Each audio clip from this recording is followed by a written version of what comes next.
हाँ प्यारे विद्यार्थियों, तरुण स्कूल के इस YouTube चैनल पर आपका स्वागत है। आज अपन पढ़ेंगे क्लास 12 राजनीतिक विज्ञान का चैप्टर शक्ति। इसमें अपन पढ़ेंगे, पिछले वीडियो में अपन ने पढ़ा था शक्ति का अर्थ, शक्ति की परिभाषा, शक्ति की पृष्ठभूमि, शक्ति के रूप, शक्ति के सिद्धांत। आज अपन अगला लेते हैं सत्ता, यानी इस इकाई के अंदर दूसरा चैप्टर शक्ति सत्ता वेदता, जिसमें शक्ति के बारे में पढ़ लिया था। आज अपन पढ़ेंगे सत्ता के बारे में। तो देखो सत्ता क्या है। सत्ता ऑथोरिटी, यानी सत्ता को समझने के लिए हम सबसे पहले देखो सत्ता क्या है। किसी व्यक्ति, संस्था, नियम, आदेश का एक ऐसा गुण है जिसके कारण उसे सही मानकर स्वेच्छा से उनके निर्देशों का पालन किया जाता है। यानी सत्ता एक ऐसा गुण है जिनको सही मान करके प्रत्येक व्यक्ति अपनी स्वेच्छा से उनके आदेशों का क्या करते हैं, पालन करते हैं, निर्देशों का पालन करते हैं। यानी इसका मतलब यह है कि व्यक्ति शक्ति सत्ता कहलाती है। व्यक्ति शक्ति, व्यक्ति का मतलब है जनता ने, व्यक्तियों ने उनको स्वेच्छा से मान लिया है। सहमति, व्यक्ति मतलब होता है सहमति, स्वीकृति प्रदान करती है। तो सत्ता क्या है, व्यक्ति शक्ति सत्ता कहलाती है। अब व्यक्ति शक्ति, व्यक्ति शक्ति का मतलब होता है ऐसी शक्ति जो जनता के द्वारा स्वीकृत है, यानी उस शक्ति का जनता के ऊपर प्रयोग किया जा रहा है, प्रयुक्त की जा रही है, तो जनता उसको सहमति देती है, उनको स्वीकार करती है, स्वेच्छा से सहर्ष उसको स्वीकार करती है, वो सत्ता कहलाती है। अब देखो व्यक्ति शक्ति सत्ता कहलाती है। इसका मतलब है शक्ति और वेदता जब आपस में जुड़ती है, शक्ति और वेदता का जहां मिलन होता है वहां सत्ता होती है। यानी शक्ति धारक व्यक्ति को जनता की स्वीकृति मिल जाती है तो वो सत्ता बन जाती है, वो सत्ताधारी कहलाता है। तो शक्ति प्लस वेदता सत्ता बनकर के सामने आती है। अब देखो इस सत्ता को समझने के लिए अपन एक उदाहरण लेते हैं और अच्छी तरीके से आपको समझ में आ जाएगा। सत्ता की अवधारणा को समझने के लिए हम एक उदाहरण लेते हैं। उदाहरण क्या है, जैसे देखो एक पुलिस वाला है और एक गुंडा है, दोनों के पास में शक्ति है। पुलिस वाले और गुंडे के पास, दोनों के पास में शक्ति है और अलग अलग परिस्थितियों में हम इन दोनों यानी पुलिस वाले और गुंडे के आदेशों की पालना करते हैं। यानी पुलिस वाले ने जो भी आदेश दिया उनकी भी पालना करेंगे, और कोई अपराधी गुंडा है, डाकू लुटेरा है, तो उन्होंने भी कोई आदेश दिया है तो उनके आदेशों की भी हमें पालना करनी पड़ेगी। लेकिन इसमें अंतर है, पुलिस वाले की शक्ति है उस शक्ति में और जो गुंडे के पास में शक्ति है उन दोनों शक्ति के पास, दोनों में क्या है, अंतर है।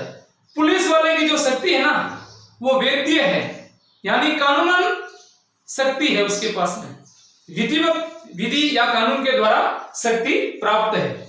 जबकि जो गुंडे के पास में शक्ति है वो है प्रजातांत्रिक है, लोकतांत्रिक नहीं है। पुलिस वाले की शक्ति लोकतांत्रिक है, जबकि गुंडे के पास में जो शक्ति है वो अलोकतांत्रिक है। तो अब देखो इस उदाहरण से अपन सत्ता को किस ढंग से परिभाषित करते हैं कि देखो जैसे एक पुलिस वाले और एक गुंडे दोनों में शक्ति निहित रहती है और अलग अलग परिस्थितियों में या सम विषम परिस्थितियों में हम इन दोनों के आदेशों की क्या करते हैं, पालना करते हैं। परंतु इन आदेशों की पालना में एक विशेष अंतर होता है। अब अंतर क्या है, देखो ये वह अंतर है कि पुलिस वाले के आदेश की पालना हम अपनी सहमति से करते हैं, यानी सहर्ष स्वीकार करते हैं। पुलिस वाले ने जो आदेश दिया है हम कोई आनाकानी नहीं करेंगे, उन आदेशों की पालना करेंगे, यानी सहमति से उस आदेश की पालना करते हैं। जबकि जो गुंडे ने जो आदेश दिया है ना उनकी अपन पालना क्यों करेंगे कि हमें डर है, जन धन की हानि का भय है, इसलिए हम भी उनके आदेशों की पालना करेंगे। अगर हमें उस गुंडे की शक्ति या उस गुंडे का अगर डर नहीं होता तो हम गुंडे के आदेशों की पालना नहीं करते। तो अब देखो ये जो पुलिस वाले के जो पास में जो शक्ति है वो कानून या विधि द्वारा प्राप्त है, जबकि गुंडे के पास में जो शक्ति है वो विधिवत रूप से, कानूनी रूप से प्राप्त नहीं है। तो इस आधार पर अपन ये कह सकते हैं कि पुलिस वाले की शक्ति प्रजातांत्रिक है और गुंडे के पास में जो शक्ति है वह प्रजातांत्रिक या लोकतांत्रिक शक्ति है। अब देखो, तो इस प्रकार यानी इस उदाहरण के आधार पर हम शक्ति को किस ढंग से परिभाषित करते हैं कि जब शक्ति के साथ वेदता जुड़ती है। शक्ति में कौन जुड़ती है? वेदता। तो देखो यहाँ शक्ति प्लस वेदता बराबर सता। जैसे अपन सूत्र सता ज्ञात करने का सूत्र पूछे ना, तो शक्ति प्लस वेदता बराबर सता। तो यहाँ देखो इन उदाहरण के आधार पर जब शक्ति के साथ वेदता जुड़ती है, कौन जुड़ती है? वेदता। तो ऐसी शक्ति है वो सता कहलाती है। यानी शक्ति में जब वेदता का मिश्रण होता है, मिलन होता है, तो वो शक्ति नहीं सता बन जाती है। तो ये तो हुई सता की परिभाषा, आपको समझ में आ गई होगी। अब देखो वाइस्टैंड के अनुसार, वाइस्टैंड ने सत्ता की क्या परिभाषा दी? देखो, सत्ता शक्ति के प्रयोग का संस्थागत अधिकार है। यानी उन्होंने कहा सत्ता क्या है? एक अधिकार है। प्रत्येक संस्था के पास में शक्ति को प्रयोग करने का अधिकार है अगर शक्ति प्रजातांत्रिक है तो। और दूसरा, हेनरी फ्योल ने भी एक सत्ता की परिभाषा दी। उन्होंने कहा सत्ता आदेश देने का अधिकार है। सत्ता क्या है? आदेश देने का अधिकार है और आदेश का पालन करवाने की शक्ति है। तो सत्ता क्या है? अधिकार भी है और शक्ति भी है। आदेश देने का अधिकार और उस आदेश की पालन करवाने की शक्ति भी है। ये तो हो गई सत्ता का अर्थ। अब देखो सत्ता पालन के आधार, यानी हम सत्ता का पालन किस आधार पर करते हैं, क्यों करते हैं? तो सत्ता पालन के वैसे प्रमुख जो आधार है वो विश्वास, एकरूपता, लोकहित और दबाव।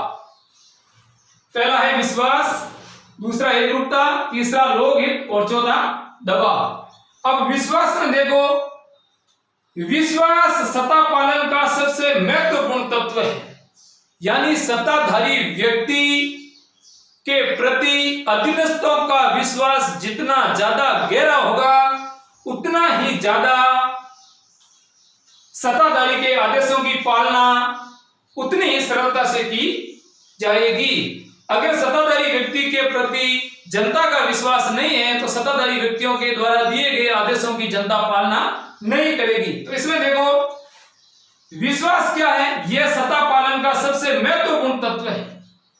यानी सत्ताधारी व्यक्ति के प्रति जनता का उसके प्रति विश्वास नहीं है तो उनके आदेशों की जनता पालना नहीं करेगी। यदि अधीनस्थों का सत्ताधारी के प्रति जितना ज्यादा विश्वास होगा, सत्ताधारी के आदेशों की पालना उतनी ही सरलता से होगी। यानी जैसे अपन उदाहरण लेते हैं केंद्र सरकार, केंद्र में नरेंद्र मोदी की सरकार है। मोदी सरकार राष्ट्र हित के लिए, जो जनहित के लिए जो भी निर्णय लेती है, वो निर्णय, वो नियम, वो कानून, वो कार्य जो जनता के उम्मीदों के अनुसार खरे उतरते हैं, तो जनता केंद्र सरकार या मोदी सरकार के प्रति अपना विश्वास कायम रखती है और वो सरकार जो भी आदेश, जो भी नियम नीतियां लागू करेगी, जनता सहर्ष उनको क्या करेगी? स्वीकार करेगी। और जनहित में कोई निर्णय नहीं लिया है जिससे जनता का कल्याण नहीं होता, तो ऐसी स्थिति में उन आदेशों की पालना जनता नहीं करेगी। तो सत्ता पालन के प्रमुख आधार में पहली बात तो यह है कि सत्ताधारी का अधीनस्थों के प्रति जितना गहरा विश्वास होगा उतना ही सरल तरीके से आदेशों की, नियमों की पालना होगी। अब जैसे अगर विश्वास नहीं है तो आदेशों की पालना नहीं की जा सकती है। दूसरा देखो, और एक ये भी ले सकते हैं उदाहरण, जैसे घर में प्रमुख सत्ताधारी माता पिता होते हैं। अब माता पिता के जो भी आदेश होते हैं तो उन आदेशों की उनकी जो संतान है वो पालना करेंगे। अगर माता पिता के प्रति विश्वास है तो उनके जो भी आदेश है उनकी पालना करेंगे। और माता पिता हमेशा बच्चों के हित में सोचते हैं तो जो भी कहेंगे उनकी पालना करेंगे। और माता पिता अगर बच्चों के हित की कोई बात नहीं कहेंगे तो उनके आदेशों की बच्चे भी पालना नहीं करते हैं। तो सबसे अहम बात होगी विश्वास होना जरूरी। दूसरा है एकरूपता। एकरूपता का मतलब होता है यानी विचारों में एकता। विचार या जो आदर्श मूल्य है वो एक जैसे होने चाहिए। तो इसमें देखो अब किसमें, जैसे सत्ताधारी के विचार और आदर्श मूल्य और आमजन के विचार और आदर्श मूल्य में अगर समानता है उनके विचारों में अगर एकता है, तो ऐसी स्थिति में भी सत्ता पालन या सत्ताधारी के द्वारा जो दिए गए निर्देश है उनकी आसानी से सरलता से पालना की जाएगी। इसमें देखो एक रूपता, विचारों एवं आदर्शों की एक रूपता भी सत्ता पालन का सबसे महत्वपूर्ण आधार माना जाता है। यदि सत्ताधारी व अधीनस्थों के विचारों में एक रूपता है तो स्वतः ही आज्ञा का पालन करने की स्थिति पैदा हो जाती है। यानी विचारों और आदर्शों में अगर एकता है तो आदेशों की पालना की स्थिति स्वतः ही पैदा हो जाएगी, कोई किसी भी प्रकार का कोई ठोस कदम उठाने की आवश्यकता नहीं होगी। जैसे यहां उदाहरण ले लो, एक रूपता की बात करें तो केंद्र की सरकार और राज्य की सरकार, केंद्र में जिस दल की सरकार है राज्य में अगर उसी दल की सरकार है तो यहाँ एक रूपता, यानी जिनके जो विचार है, इनकी जो विचारधारा है, इनकी जो नीतियां हैं, इनके जो आदर्श हैं, उनमें समानता देखी जाएगी। और केंद्र में अलग दल की सरकार है, राज्य में अलग दल की सरकार है, तो यहाँ एक रूपता का अभाव देखा जाएगा। तो इसलिए केंद्र सरकार ने जैसे उदाहरण के रूप में एक CAA नागरिकता वाला जो कानून बनाया था, तो केंद्र सरकार ने ये कानून बनाया तो केंद्र में जिस दल की सरकार थी उसी दल की जिस राज्य में सरकार थी उस राज्य सरकार ने तो इस कानून का समर्थन किया था, जबकि केंद्र से अलग दल की किसी स्टेट राज्य के अंदर सरकार थी तो वहां की राज्य सरकार ने इस कानून का विरोध किया था। क्यों? कि वहां एक रूपता का क्या था, अभाव था। तो इसलिए अगर एक रूपता है तो सत्ता पालन दिशा निर्देशों की पालना आसानी से की जा सकती है। तीसरा है लोकहित। लोकहित का मतलब होता है जन कल्याण से, यानी लोक कल्याण या जन कल्याण ही सत्ता पालन का सबसे महत्वपूर्ण आधार माना जाता है। यानी जनता के द्वारा कोई आदेश दिया जाता है, जो कोई कार्य किया जाता है, कोई योजना चलाई जाती है जिससे जनता का भलाई होती है, जनता का कल्याण होता है, तो ऐसी स्थिति में उन आदेशों की पालना जनता सहर्ष करेगी। सरकार जो कार्य करती है, जो नियम बनाती है, जो कानून बनाती है जिससे जनहित होता है, तो ऐसे नियमों का जनता स्वतः ही अनुसरण करती है, किसी भी प्रकार की कोई आनाकानी नहीं करती है, नए जनता के ऊपर किसी भी प्रकार की दबाव बनाने की आवश्यकता है, क्योंकि जो भी काम हो रहे हैं वो जनहित के लिए हो रहे हैं, जन कल्याण के लिए हो रहे हैं। तो तीसरा आधार हो गया लोकहित। अब इसमें जैसे क्या क्या काम है, क्या करना, जैसे सरकार ने जनहित के लिए किसी वस्तु पर टैक्स लगाया है, अब जनता बिल्कुल आसानी से समझती है कि भाई ये टैक्स लगने की वजह से जनता अपना टैक्स जमा करवाएगी तो सरकार के राजस्व में इनकम होगी और उन पैसों से सरकार कोई ना कोई योजना चलाएगी जिससे क्या होगा, जनता का कल्याण होगा। तो लोकहित के कार्य, लोकहित के जो नियम है उनकी वजह से जनता आदेशों की पालना करती है, सरकार का समर्थन करती है। जैसे कर जमा करवाना हो, उदाहरण के रूप में कोई कानून बनाती है, जैसे यातायात, पुलिस वाले क्या करते हैं, यातायात नियम को तोड़ने वालों को दंडित करते हैं, सजा देते हैं, जुर्माना वसूल करते हैं। तो यातायात के नियमों की भी जनता क्या करती, पालना करती। क्यों? कि ये जो नियम बने हुए ना वो जनहित के लिए बने हुए। जैसे अपन मोटरसाइकिल लेकर के जाते हैं तो हेलमेट पहनना जरूरी है। हेलमेट क्यों पहनते हैं? पुलिस वाले के डर की वजह से नहीं पहनते हैं। सरकार ने जो हेलमेट पहनना अनिवार्य किया वो क्यों किया है? हमारी सेफ्टी, हमारी सुरक्षा के लिए किया है। तो ऐसे नियमों की भी पालना करते हैं। और अगला सत्ता पालन का आधार है दबाव। दबाव का मतलब ये होता है कि अलग अलग राज्यों में या अलग अलग राष्ट्रों में किसी भी प्रकार की जो शासन व्यवस्था चलती है तो प्रत्येक व्यवस्था में कुछ लोग ऐसे होते हैं जो दमन और दबाव की भाषा समझते हैं। यानी वो लोग लातों के जो भूत होते हैं वो बातों से नहीं मानते हैं, यानी उनको उनकी भाषा में जवाब देना पड़ता है।